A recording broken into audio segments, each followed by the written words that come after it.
채널A의 저녁을 책임지는 정치 시그널 나이트, 저는 노은지입니다. 오늘 저와 함께 정치권의 이슈를 정리해 주실 세 분을 소개하겠습니다. 윤희석, 김철근, 김지호 세 분 모셨습니다. 어서 오세요. 네, 안녕하세요. 네, 오늘도 두 가지 키워드를 한번 준비를 해봤습니다. 오늘의 첫 번째 키워드는 정격 지명입니다. 바로 질문을 드릴 텐데요. 오늘 한덕수 대통령 권한대행이 대통령 몫의 헌법재판관 2명을 지명을 했습니다. 대체 어떤 속내로 지명을 한 건지 그 답변들을 좀 써주시면 됩니다. 세 분의 생각이 아주 제각각일 것 같아서 오늘 저희의 대화가 아주 기대가 되는데요. 일단 오전 국무회의와 함께 한덕수 권한대행이 마은혁 후보자를 임명을 했고요. 마은혁 후보자 임명한 데서 그친 게 아니라 대통령 몫의 재판관인 두 사람도 기습적으로 지명을 했습니다. 가장 먼저 쓰신 분부터 저희가 답을 들어봐야 될 것 같은데 김철근 사무총장은 탄핵을 유도하는 거다 이렇게 쓰셨네요. 네. 그 한덕수 대통령 권한대행께서 저는 좀 납득이 안 돼요. 우선 그 마은혁 재판관, 헌법재판관의 임명을 안 해서 탄핵이 됐었잖아요. 그렇죠. 탄핵이 됐는데 지금 다시 돌아와서 마은혁 재판관이야 당연히 국회 몫이니까 예. 형식적 임명 절차만 가지면 되는 거기 때문에 당연히 그 임명을 해야 됨에도 불구하고 안 했잖아요. 네. 근데 지금 두 명이 그만두는 분들이 그 두 분은 대통령 몫의 헌법재판관입니다. 그렇죠. 헌법재판소 그 구성이 재판관 구성이 대통령 추천 3분, 대법원 추천 3분, 대법원장 추천 3명. 그다음에 국회 추천 3분 이렇게 해서 9분으로 구성돼 있는데 네. 대통령 몫에 대해서는 적극적인 인사를 할 수 없다라는 게 대부분의 헌법학자들의 해석입니다. 네. 그래서 유독 국회 몫에 대한 마은혁 재판관에 대해서도 임명을 안 하다가 다시 돌아와서는 대통령 몫인데 권한대행에 있는 분이 임명을 한다? 이건 그 상식적으로 네. 말이 안 되는 거고 결국 정치적 해석을 할 수밖에 없는 게 아닌가. 네. 지금 오늘 윤상현 의원이 가서 뭐 설득을 했다고 해요. 대통령 다음 대선에 좀 나와달라고 이렇게 아마 설득을 한 것 같은데. 한덕수 권한대행을 상대로 대선 그렇습니다. 후보로 좀 나와달라. 예, 그런 얘기까지 나올 정도면 네. 사실상 민주당으로 하여금 탄핵을 유도하게 해서 예. 예를 들어서 국회에서 다시 탄핵이 상정되는 상황이 생겼다.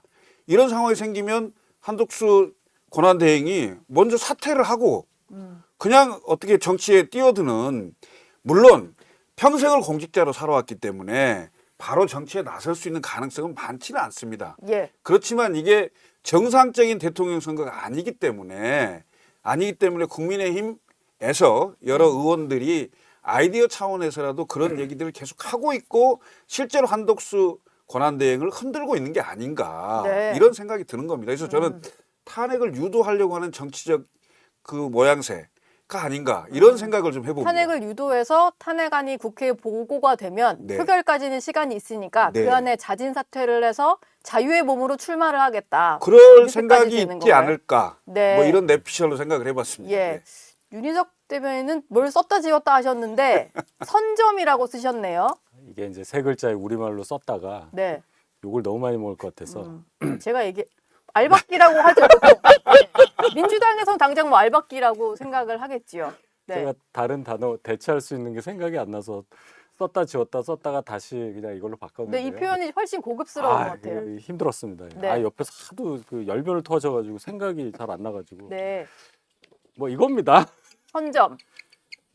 만약에 지금 상황에서는 이재명 대표가 조기 대선에서 당선될 확률이 조금 높죠. 예. 그렇게 되면은 행정부, 그다음에 입법부 다 이제 민주당 주도로 가게 될 거고 사법부야 뭐 정치하고는 거리가 먼 데니까 그렇다 치는데 헌재가 만약에 마은혁 재판관 거의 뭐 임명된다고 봤을 때 이 대통령 몫이 예를 들어 이재명 대표가 당선될 경우에 2명을 임명한다고 치면 헌재 구성이 굉장히 그 헌재 구성조차 민주당 쪽으로 많이 치우칠 가능성이 있다는 걱정을 많이 할 거예요. 예. 그러니까 미리미리 조금이라도 권한이 있을 때 네. 뭐 헌법학자 해석이야 뭐 어느 헌법학자인지 말씀해 주시고 예. 뭐 그런 거 우리 잘 모르니까 있을 때 그냥 한다. 네. 네. 어쨌든 대통령 권한대행이지만 지금은 권한이 있는 상태니까 뭐, 선점을 했다. 뭐든지 우리는 사상 최초예요. 예. 길을 뚫고 가는 거죠. 예. 김주호 대변인은 장모님 집사 변호사라고 쓰셨는데 네, 이완규 법제처장을 헌법재판관으로 지명한 한덕수 권한대행의 아마 사정은 네. 이완규 법제처장이 윤석열 대통령과 대학, 사법연수원 동기이자 네. 또 어떻게 보면 집사 변호사처럼 처가와 장모님 또 본인의 재판에 변호사로 또 활동하셨습니다. 또 인수위에서도 활동했었고요. 네. 그래서 윤석열 정부의 인사 핵심이 본인과 친한 지인들과 측근들에게 네. 공적 자리를 마치 전리품처럼 국민에게 노략질한 전리품처럼 나눠지는 특징이 있습니다. 전문가를 쓰는 게 아니고. 예. 저는 한덕수 권한대행이 지금 시점에서 국가 내란이 일어났고요. 탄핵이 있었고요. 서부지방법원이 침탈당했습니다. 이런 혼란스러운 시국의 권한대행은 물론 윤석열 대통령이 지명했지만 예. 지금 탄핵된 이 마당에 국가를 위해서 철저히 정치적으로 중립을 지켜야 되는 게 본인의 본분이라는 걸 아마 잘 알 거라고 생각합니다. 그럼에도 불구하고 윤석열 대통령의 집사 변호사, 장모님 변호사로 통하는 이완규 법제처장과 한상훈 변호사를 지명한 것은 아무리 봐도 윤석열 대통령의 어떤 입김이 작용하지 않았나. 예. 정치적으로 중립적이지도 않고 윤석열 전 대통령의 지분 이런 것을 확보하기 위해서 지명했다. 이렇게 생각하고 있습니다. 이재명 대표가 당장 한덕수 권한대행이 자기가 대통령 된 것으로 착각하는 것 같다. 오버한 거다. 이런 얘기를 했는데 저는 예. 이재명 대표님의 말씀에도 반대입니다. 대통령도 그렇게 하면 안 됩니다. 대통령도 나랑 좀 친하다고 헌법재판관, 대한민국 최고의 어떤 재판을 해야 될 그런 최고 공직인데 예. 그렇게 나 친한 사람, 집사 변호사한테 그 노략질 하듯이 전리품 나눠두시지 절대 하면 안 된다고 생각합니다. 대통령도 절대 하면 안 되고요. 안 되는데 이재명 대표가 예. 대통령이 돼도 그렇게 하면 저는 반대할 겁니다. 이재명 대표가 되더라도 이재명 대표가 나 친하다고 이렇게 헌법재판관 자리 하나씩 나눠주면 저는 반대할 겁니다. 예. 그러니까 말하자면 이게 기각되는 사유라고 봐야 되는데 저는 각하라고 보는 거죠. 각하. 그러니까 임명 자체를 하면 안 된다는 취지고 지금 임명된 사람이 자질이 있냐, 그다음에 윤석열 대통령과의 관계 문제 이런 걸 따져서 그러면 다른 사람을 임명하면 된다는 취지인지 저는 어떤 훌륭한 사람이 오시더라도 아예 하면 안 된다는 입장이죠. 왜냐하면 그 네. 대행의 권한이 적극적인 인사를 할 수 없는 걸로 해석이 되는데 예. 이른바 소극적 인사도 하지 않아서 탄핵당했던 분이 네. 적극적으로 권한대행이라고 해서 할 수 있다고 해석을 해갖고 갑자기 2명을 대통령 몫을 지명을 한다? 이거 웃기는 거잖아요. 이건 정치적으로 해석을 안 할 수 없어요. 예. 사실 대통령 몫이다 보니까 좀 소극적으로 권한을 행사하는 게 맞기는 할 텐데 지금 상황을 또 보자면은 열흘 뒤면은 문영배, 이미선 두 분이 퇴임을 하시고 6인 체제가 되는 상태잖아요. 그렇죠. 그렇게 되면은 웬만한 헌법재판소의 어떤 재판 진행이 안 될 수도 안 있고 돼요. 예. 뭐 그걸 좀 염두에 두지 않았나 싶은데 이거, 그러면은 예.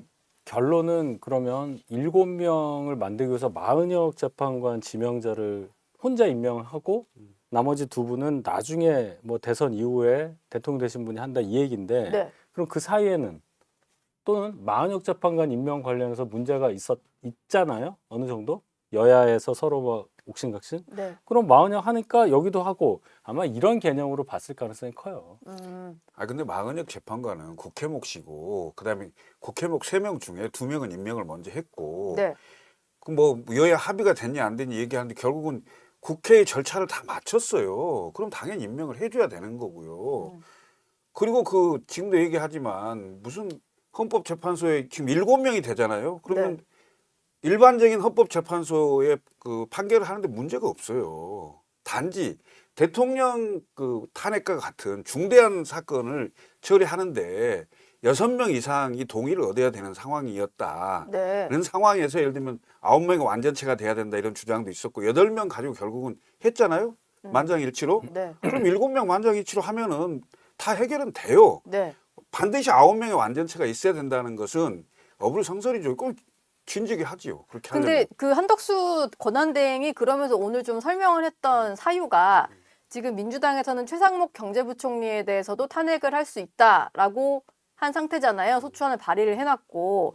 그리고 지금 탄핵 심판 결론이 안 난 사람이 경찰청장이 있는데 여기에 대한 결론을 기다리려면은 헌재가 어떻게든 계속 작동이 돼야 된다 이런 논리였어요. 여기에 대해서도 조금 말이 안 되는 논리다 이렇게 보시는 일단은 건가요? 뭐 6인 체제라고 하지만 마흔역 재판관을 임명하면 7인 체제 하에서는 헌재가 또 정상적으로 돌아갈 수 있잖아요. 예. 이번에 우리가 윤석열 전 대통령의 탄핵 심판을 보면 보수 성향의 재판관도 또 그리고 진보 성향의 재판관도 어느 정도 컨센서스를 가지고 재판 사항에 대해서 결과물을 내는 것을 우리가 확인했고 네. 그 전에 많은 국무위원들 저희가 뭐 29번 뭐 30번 탄핵했다고 하지만 그 중에서 탄핵된 사람은 단 한 사람입니다. 윤석열 전 대통령뿐이 없어요. 그렇게 타율이 낮은데 그러면- 왜 자꾸 하냐고. 아니 그러면 그러니까 타율이 낮다는 그러면- 얘기가 바로 나오는데. 아니 그러니까 네. 헌법 재판관들이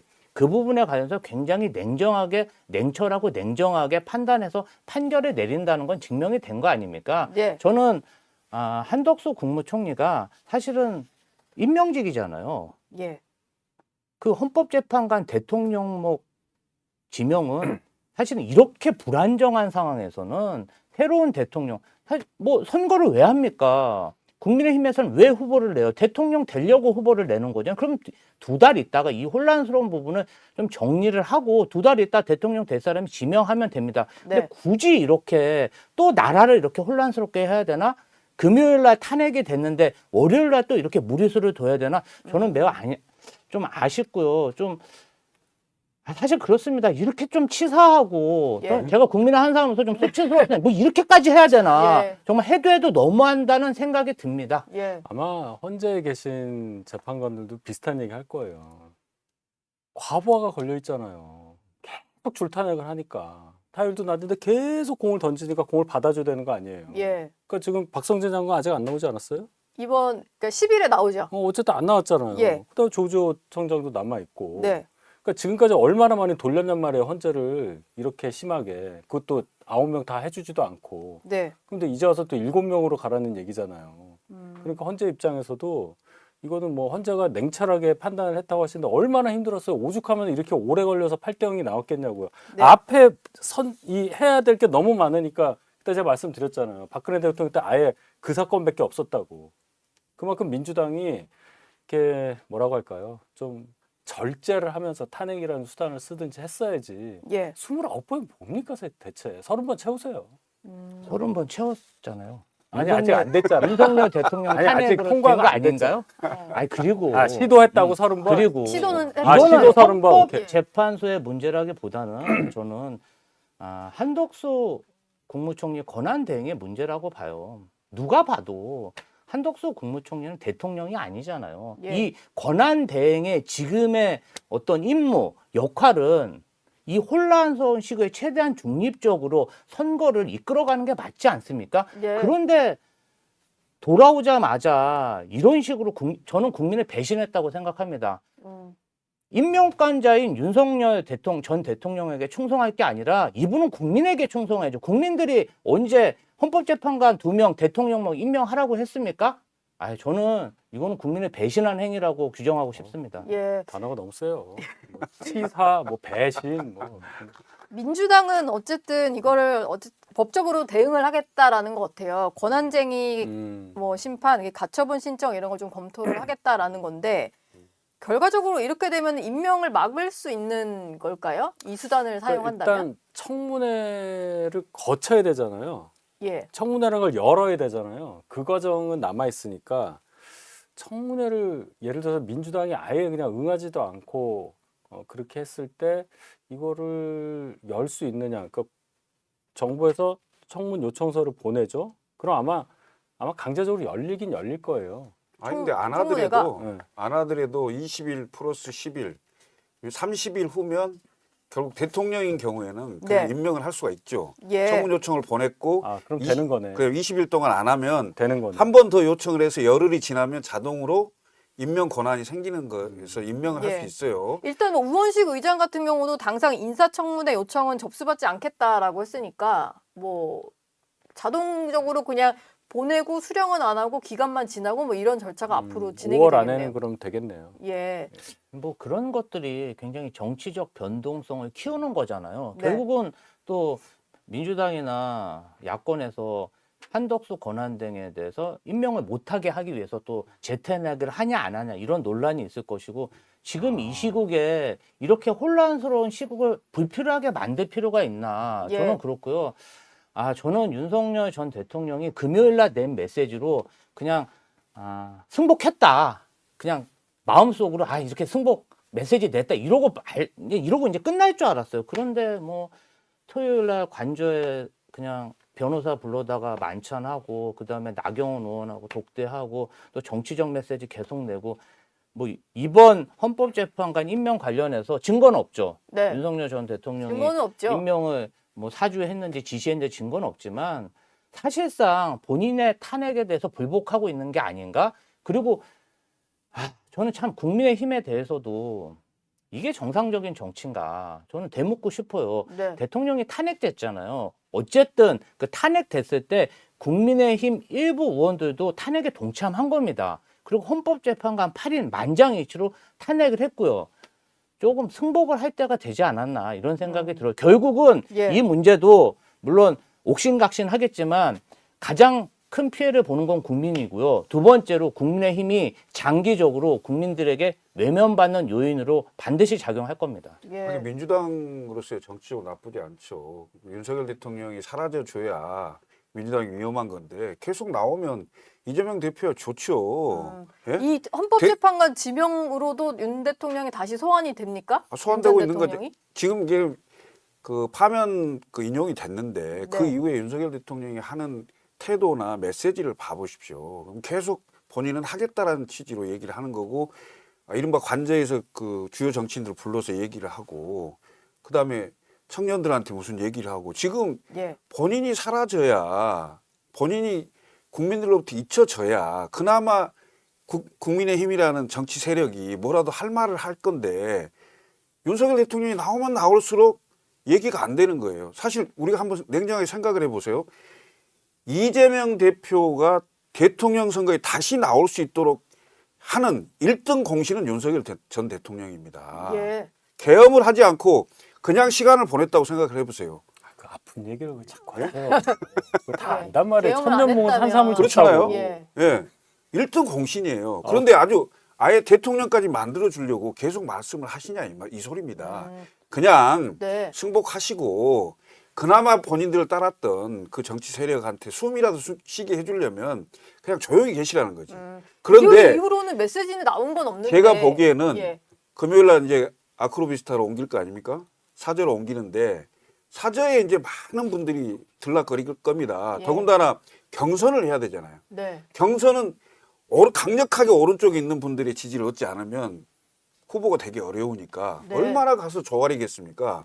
그럼 결국은 제가 보는 이번 대선 판에서의 국민의힘의 그런 그 어떤 정치적 행동, 그다음에 윤석열 대통령의 행태, 네. 이건 그냥 패적으로 선거를 포기하는 거라. 저는 이런 생각이 들 정도입니다. 예. 예.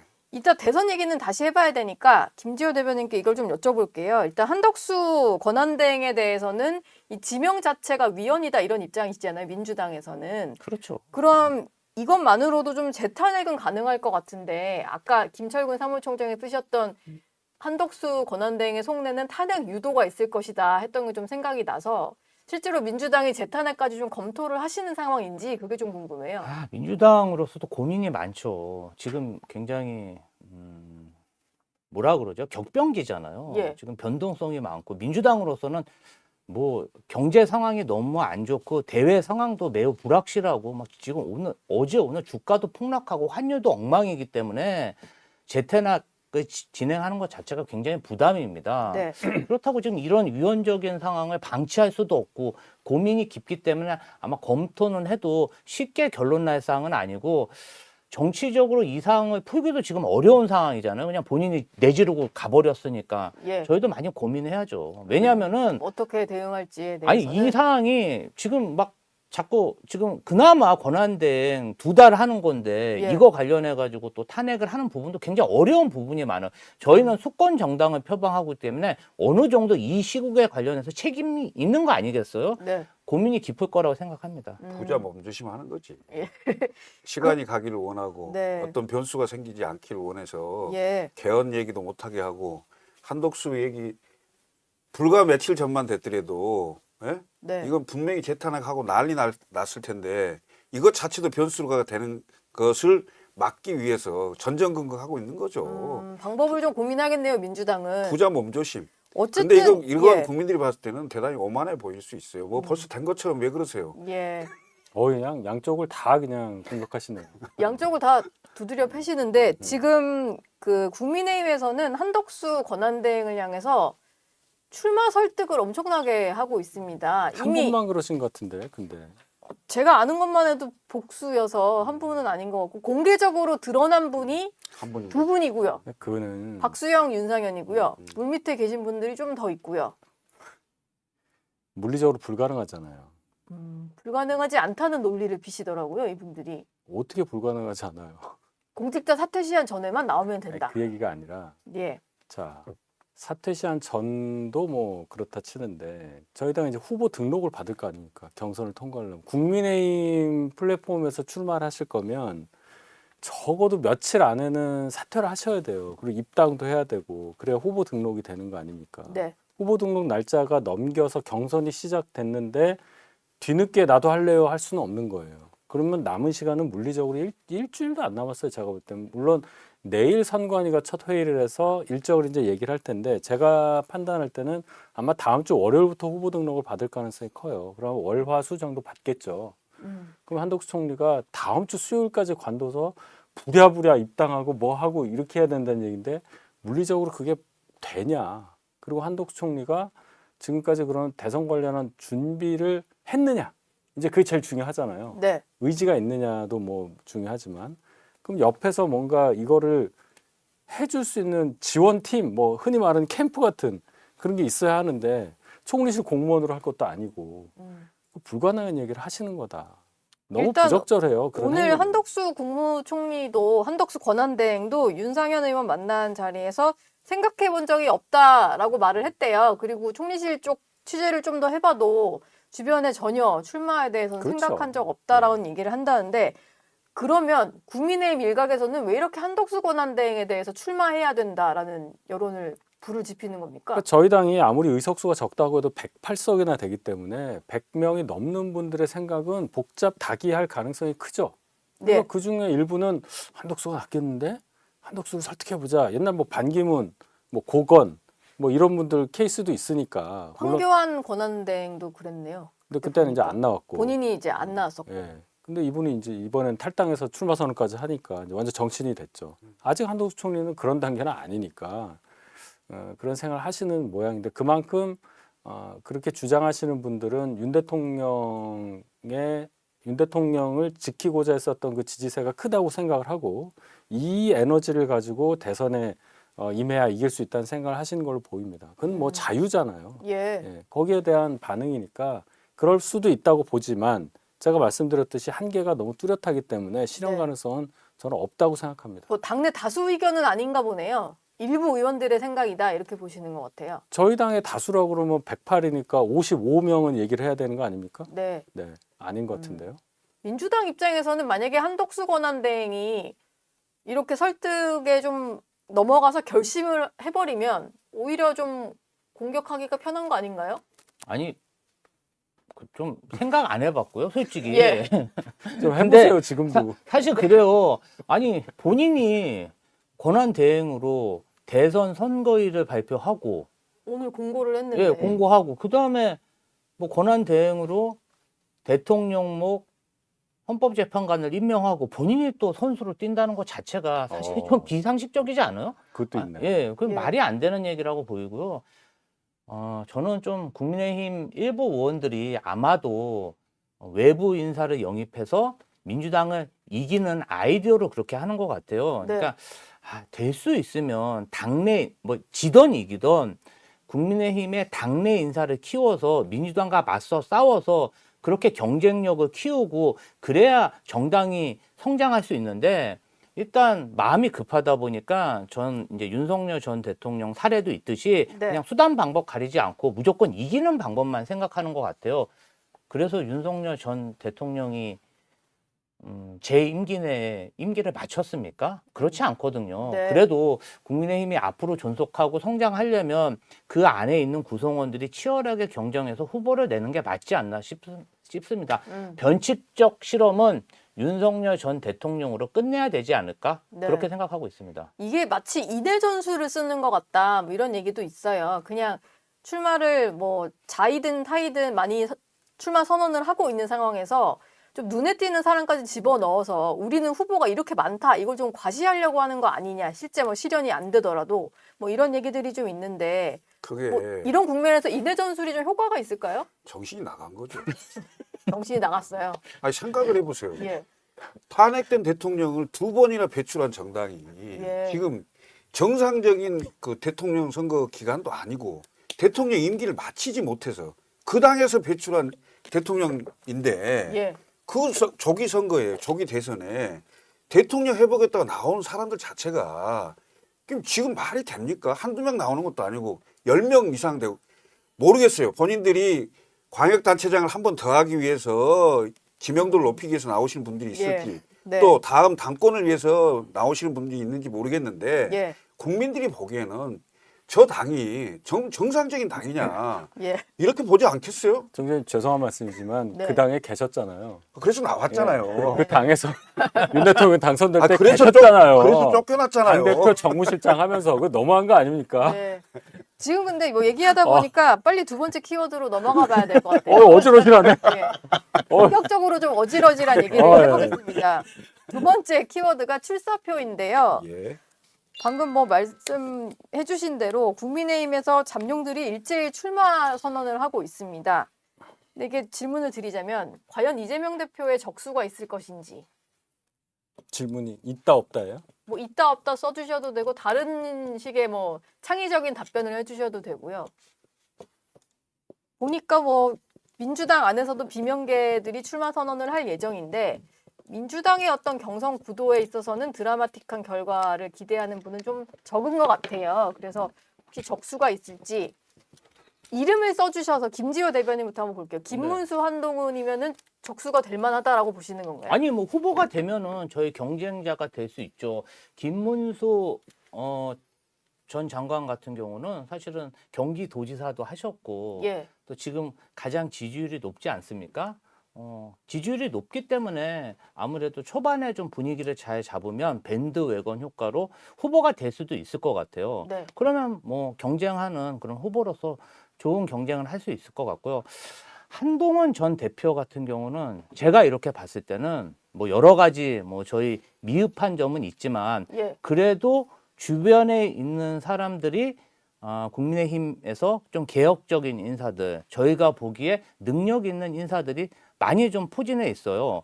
사실은 어떤 면에서 보면은 그렇게 젊고 개혁적인 인사들이 있다는 것 자체가 그만큼 정치적으로 성장한 게 아닐까 단기간 내에. 네. 그리고 좀 젊다는 이점도 있잖아요. 그런 면에서 보면은 저희는 한 2명 정도가 이재명 대표가 만약에 후보가 된다면 좋은 경쟁자가 될 수 있지 않을까 그렇게 예상해 봅니다. 상당히 좀 긍정적으로 두 사람에 대해서 좀 평가를 해주신 것 같아요. 가볍게 이길 수 있나 보죠. 네. 좀 만만한 사람 둘 적으신 건 아니죠? 그런 건 네. 아니고요. 예. 저희가 또 윤석열 전 대통령 밑에서 검찰에 압수수색 당하고 탄압을 당하다 보니까 조금 상대 정당에 대해서 좀 예의를 가지고 예. 뭔가 좀 만약에 우리가 조금 위치가 바뀌더라도 파트너로서 존중해야겠다 그런 생각을 좀 많이 합니다. 근데 민주당 의원들이 김지호 대변인 같으면 좋을 텐데. 김조 대변인은 저하고 방송을 많이 해가지고 많이 순화가 됐습니다. 지금. 네. 저의 영향을 받은 겁니다. 예. 그건 아니, 확실합니다. 알겠습니다. 김철근 총장 것도 한번 볼게요. 국민의힘에는 없다?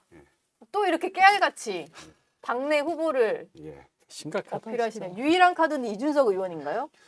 우선 크게 두 가지 프레임이 예. 작동이 될 수 있다. 우선은 아까도 얘기했듯이 두 번의 탄핵된 대통령을 배출한 정당의 예. 후보가 그러니까 그 정당이 조기 대선을 하는 상황에서 후보를 냈을 때 과연 국민들이 고개를 끄덕이면서 그래 그 당의 후보가 한 번 더 했으면 좋겠다라고 말할 사람은 별로 없을 것이다 네. 라는 거고 예. 두 번째는 윤석열 대통령 때문이라도 특수부 검사 출신의 초짜 정치인은 대통령이 되게 어려울 것이다. 이번에 한해서 네. 모르겠습니다. 다음 대통령 선거 때는 어쩔지 모르겠습니다만은 이 두 가지 프레임이 굉장히 세게 돌 것이다. 그렇다고 해서 이재명 대표가 되는 것을 바로 용인하는 국민도 많지 않을 겁니다. 이유는 뭐냐면 우선 민주당은 이미 입법 권력을 가지고 있어요. 예. 거기다가 행정 권력 가지고 있죠. 입법과 행정 권력에다가 이재명 대표가 유독 강한 게 사법부입니다. 다 무죄 받잖아요. 사법부 권력까지 장악하는 이른바 삼권을 장악해서 제왕적 대통령의 그 권한을 능가하는 총통 같은 1인 또는 한 세력이 전체 권력을 잡는 네. 이런 상황을 과연 국민들이 우려하지 않겠냐 이렇게 생각을 한다면 저는 양쪽이 다 문제가 있다. 그러면 사실은 이 1당과 2당이 이른바 적대적 공생 관계로 어느 한 당이 잡으면 나머지 당은 반대. 그 반대로 또 마찬가지로. 그래서 완전히 공론이 분열되는 이 상황은 지금 한 번이라도 깨트려야 되는 상황이 아니겠냐. 네. 이런 측면에서 본다면 젊은 리더십으로 한번 이재명 대표를 넘어설 수도 있지 않겠냐. 이런 생각을 하는 거죠. 이준석 의원이 뭐 윤희석 대변인은 그냥 있다라고만 쓰셨네요. 적수가 있을 것이다. 있죠. 예. 누군지는 일단 저 안 김철근 쓰셨고? 총장께서 긴 말씀을 하셨는데, 그러니까 사법부 권력까지 갖고 있으니까 혼자라도 우리가 선점을 하자는 거예요. 그 네. 설득이 되시죠? 그게 또 이렇게 연결이 돼요. 그러니까 이러실 줄 알았으면 아까 아이, 말씀을 잘 하셔야지. 아무리 그래도 알바끼 하면 안 되지. 아니 선점이란 좋은 단어가 네. 있지 않습니까? 자, 저는 그냥 있다고 했는데요. 저희 당에 말씀하신 대로 10명이 훨씬 넘는 분들이 이제 출사표를 내셨기 때문에 네. 내실 거죠. 결과적으로는. 이 중에 당연히 이재명 대표와 겨룰 수 있는 분이 있다고. 뭐 한동훈 대표도 있었어요. 김문수 장관도 충분히 대적할 수 있습니다. 김문수 장관 도지사일 때, 경기도지사일 때 이재명 대표는 성남시장이었잖아요. 네. 네. 그런 것도 생각할 수 있고, 뭐 여러 가지로 저희한테 경쟁에 있는 후보가 많으니까 당연히 있다고 저는 쓰지 누구라고는 제가 말을 못하죠. 네. 누구라고는 말하고 싶으면 아직까지는 하세요. 예. 말하고 싶으면 아니, 하세요. 하여튼 있어요. 네. 제가 다 얘기했잖아. 아, 그래? 저랑 방송 너무 많이 했죠. 제가 다 얘기해 대신 드렸잖아요. 얘기해 준 거예요. 대신 제가 쭉 얘기해. 저희 대변인. 얘기하면 하다 보면 차례차례 나올 것 같은데요. 일단 김문수 장관이 오늘 그 장관직에서 사퇴를 하고 대선에 출마하겠다라고 했습니다. 그러니까 바로 견제가 들어왔는데 홍준표 대구시장 같은 경우는 문수영은 탈레반이다 뭐 이런 표현을 썼어요. 이건 어떤 의미로 한 좀 걸까요? 뭐 탈레반 하면은 좀 너무 그 원리주의적이고 예. 융통성 없고 좀 상황에 안 맞고 뭐 이런 거 아니겠어요? 좀 네. 과격하고 예. 이런 이미지인데, 또 홍준표 시장님도 약간 그런 이미지가 있지 않나요? 본인은 유연하다고 하면서 만약 김문수 장관이 탈레반이면 저는 홍준표 시장님은 알카에다 같다는 느낌이 예. 드는데 굳이 뭐 그런 비유를 하실 필요가 있을까 싶습니다. 네. 굳이. 근데 홍준표 시장이 말씀을 잘 하시네요. 우선 문수형이라고 딱 하면서 그렇지. 본인은 젊다. 그러니까 김문수보단 젊다. 예. 이걸 네. 일단 한번 표현한 김문수 거고. 장관 해도 될 텐데. 예, 굳이. 문수형 문수형. 얘기하고. 예. 예. 두 번째는 탈레반 얘기를 하면서 아주 오른쪽으로 밀었어요. 네. 오른쪽, 그러니까 극렬하고 원리주의자로 몰고 본인은 중도 확장성이 있다. 이런 걸로 은연중에 표현하는 정치적 메시지를 잘 낸 것 같아요. 본인 네. 입장에서 보면. 예. 그래서 그런데 이게 활주로가 너무 짧습니다. 지금 60일인데 60일 중에 30일이 거의 이제 당내 경선 할 거 아니에요. 그럼 보통 3주에 4주인데 비행기가 뜨려면 활주로가 좀 길어야 되잖아요. 네. 예? 근데 그 민주당도 그렇고 민주당은 이미 정해진 거니까 그렇다 치지만 국힘은 여러 후보들이 나와서 경선을 해야 되는데 이 경선에서 현재의 어떤 그 여론 지형을 바꾸기가 활주로가 사실상 짧다. 이런 상황이에요. 그래서 제가 봤을 때는 현재 내일 당장 한다. 그럼 김문수 장관이 제일 유리하죠. 당내 경선을 한다. 예, 경선 하면 상황이 내일이 아니죠, 근데. 그러니까요. 그게 근데 중요한 얘기지. 그런데 이제 이 한 달 정도 되는 이 경선 기간이 과연 당내 여론과 그다음에 보수층의 여론을 바꿀 수 있는 그 활주로 길이가 될 거냐. 뭐 이런 생각이 드는 거죠. 예. 일단 오늘은 안철수 의원이 현역 의원으로는 처음으로 대권 도전을 했고 그러면서 이재명 대표를 넘을 유일한 후보다 이런 얘기를 했는데 아마 국민의힘 후보로 나오겠다라는 사람들은 하나같이 다 내가 이길 수 있다. 내가 이재명을 이길 수 있는 유일한 후보다 이런 얘기를 할 것 같아요. 그러니까 안철수 의원은 정치를 벌써 한 지 10년이 넘었는데 조금 재미가 없고요. 예. 새롭지가 않고 멘트가 솔직히 10년 동안 뭘 배웠는지 모르겠어요. 아니 그냥 하나만 한 얘기, 그냥 누구나 다 할 수 있는 얘기, 뻔한 예. 얘기 하잖아요.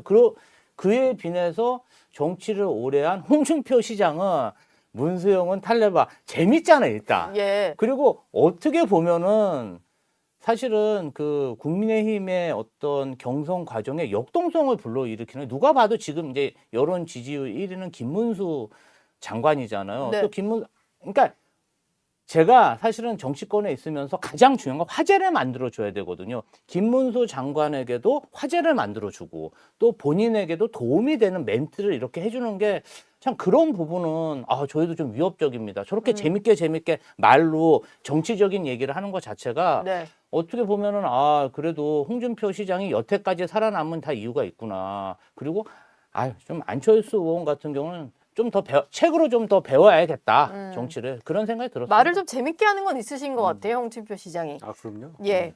뭐 윤희석 대변인께 이분 얘기를 좀 여쭤볼 수밖에 없습니다. 한동훈 전 대표가 10일에 국회에서 출마 선언을 하시잖아요. 예, 예. 근데 국회 본관 앞 계단에서 하시더라고요. 네. 그 장소에 좀 의미가 있는 거죠? 그러니까 이제 출마 선언을 할 때 장소를 어디로 해야 되느냐를 다들 고민을 하잖아요. 네. 오늘 안철수 의원은 이순신 장군 동상 앞에서 했는데, 자, 그럼 한동훈 대표 입장에서는 어떤 장소가 한동훈을 상징할 수 있는 장소냐 이걸 생각할 텐데, 제가 해석할 때는 12월 3일 날 그 비상계엄 날 여러 의원들을 이끌고 앞장서서 국회 본관으로 가서 네. 거기서 계엄 해제를 이끌었잖아요. 그러니까 국회 본관은 한동훈의 계엄 해제를 상징하는 장소다. 그것을 떠올릴 수 있는 곳이기 때문에 거기서 출마 선언을 하기로 결정한 게 아닌가 저는 이렇게 해석합니다. 근데 이런 국회 본관 목적에 앞에는 대해서. 네. 대통령 취임식하는 장소인데 왜 하필 거기서 해요? 거기보다는 예. 그 계엄군들이 유리창 깬 데 있잖아요. 네. 거기서 출마 선언을 해도 의미는 있어 보입니다. 바로 깬 그 장소. 그렇죠. 거기서 이렇게 이게 보일 거예요. 한적한 그 계단에서 데서. 이렇게 하면. 거기가 국민의힘의 정책위 의장실인가요? 아니요, 어디죠? 그러니까 거기도 깼는데 네. 이쪽에서 깬 거는 저 민주당 쪽을 또 깼죠. 네. 예. 뭐 뒤에 배경으로 보일 거라고 하니까. 뭐 아직도 그 수리를 안 하고 있다면서요? 일부러? 예. 뭐 그런 얘기도 아직도 있고. 그냥 뚫려 있나요? 뭐 그런 말을 하더라고요. 저도 안 소리는 가봐가지고. 했을 거예요. 그리고 네. 거기가 좀 접근이 제한되는데요. 못 예. 들어가게 합니다. 경호관들이. 저희가 이재명 대표 얘기로 좀 넘어가기 전에 국민의힘에 워낙 많은 후보들이 나오다 보니까 아마 예비 경선을 거쳐서 좀 본선으로 갈 만한 후보들만 추려서 아마 본경선을 하지 않을까 싶어요. 근데 저는 좀 걱정인 게 지난번에 전당대회 때를 떠올려 보면 서로 그냥 상처만 남는 엄청 극렬한 전당대회를 치렀단 말이에요. 근데 대선은 그래서는 안 될 것 같은데 후보들끼리 조금 끝나고도 서로 밀어주고 할 수 있는 그런 경선이 가능할까요?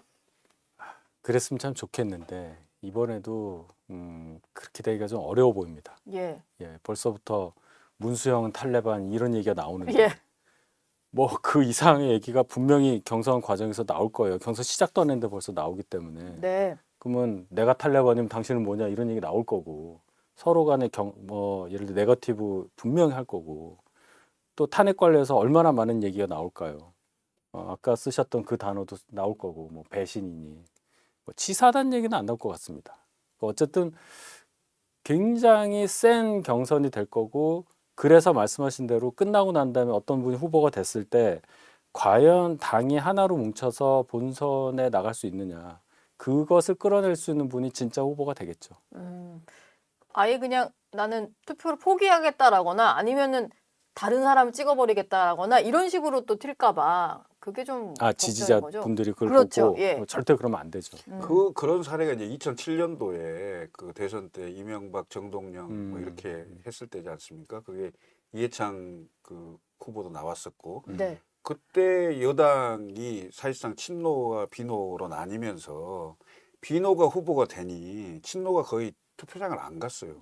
그리고 이왕 질 건데 뭐 이렇게 생각을 해버리고 실제 그때 당시 대통령 선거 투표율이 63% 정도밖에 안 됐거든요. 네. 그런 경향이 없으리란 법은 없습니다. 지금 그 국민의힘 같은 경우도 거의 이제 여당이면서도 그 탄핵 찬성과 반대로 네. 극렬하게 나뉠 가능성이 있고 그다음에 우리 눈에는 안 보여야 될 윤석열 전 대통령께서 끊임없이 메시지와 사저 정치를 계속 나타나시고 놓지를 않을 가능성이 있고 심지어는 혹시 보수 유튜브에 출연할지도 잘 모르겠습니다. 그럴 정도로 우려가 섞인 상황인데 뭐 그런 지점들이 결국은 국민의힘의 지지자나 이 많은 분들에게 실망과 그 멘붕이 오는 그런 상황들을 계속 만들어지지 않을까 생각이 듭니다. 예.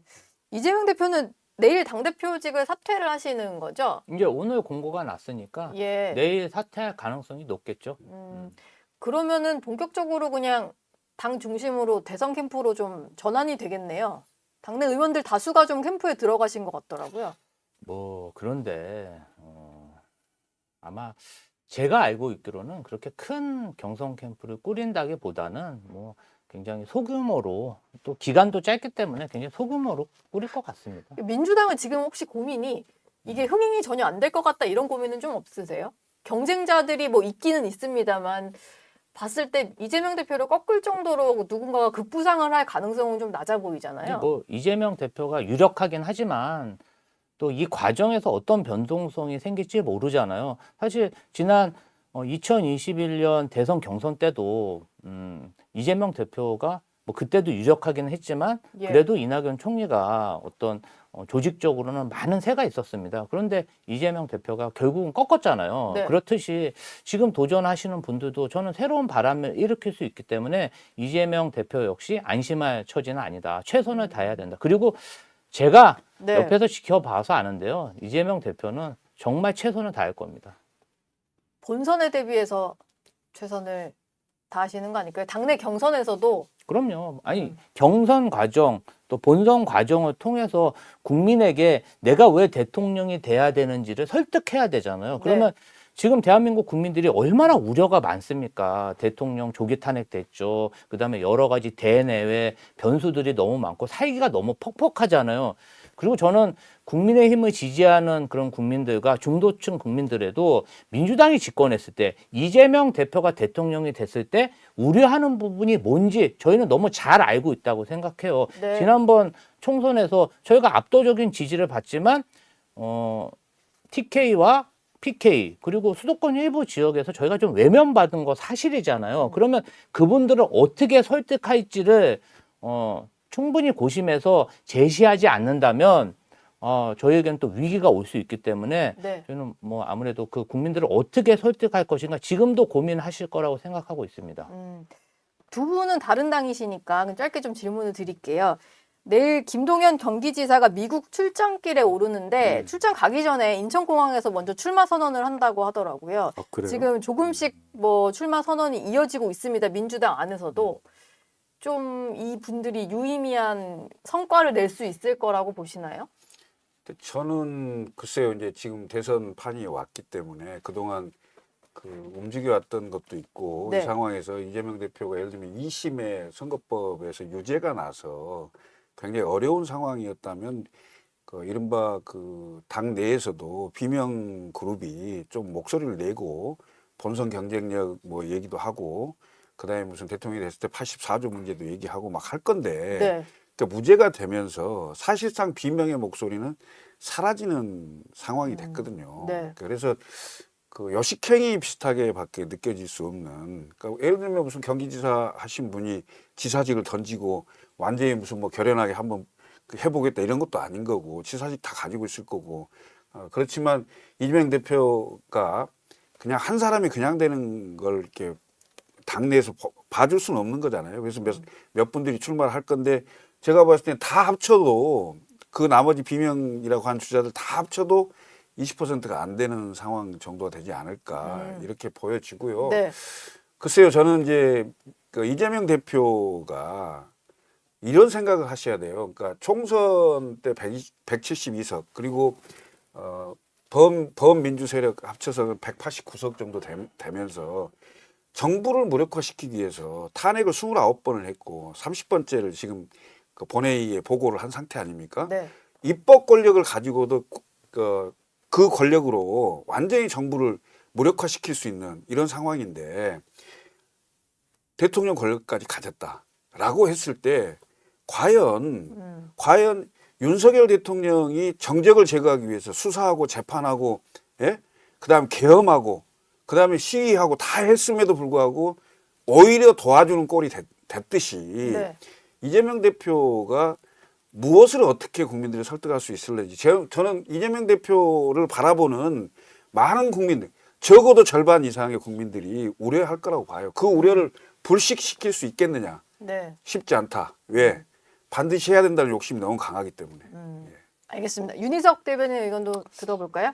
뭐 이재명 대표가 그냥 되는 거 아니에요. 그렇게 보는 게 맞고 다른 분들이 이제 출마 선언하시는 것의 의미가 그 이재명 대표 무죄 선고 이후로 많이 없어졌다는 거는 뭐 다 동의하실 거예요. 그분들을 네. 폄훼하는 게 아니고요. 예. 지금 민주당의 구성, 내부 구성상 다른 분들이 출마 선언을 해서 나온다 하더라도 큰 어떤 영향이 없다고 보는 게 뭐 합리적이라고 보고 그래서 뭐 경선 흥행은 아마 안 될 겁니다. 폭망하겠죠, 그거는. 근데 네. 그거와 관계없이 이재명 대표가 민주당의 후보라고 생각할 수 있는 상황은 벌써 4년째 지속되는 거예요. 이재명 대표는 4년 동안 준비해서 2번째 나가는 겁니다. 네. 대선을. 이제 예. 그렇게 보시면 될 것 같아요. 알겠습니다. 오늘 세 분 말씀은 여기서 마무리하겠습니다. 고맙습니다. 네. 감사합니다. 네, 정치 시그널 나이트 오늘 순서는 여기까지입니다. 저는 내일 아침 8시 라디오쇼 정치 시그널로 다시 돌아오겠습니다.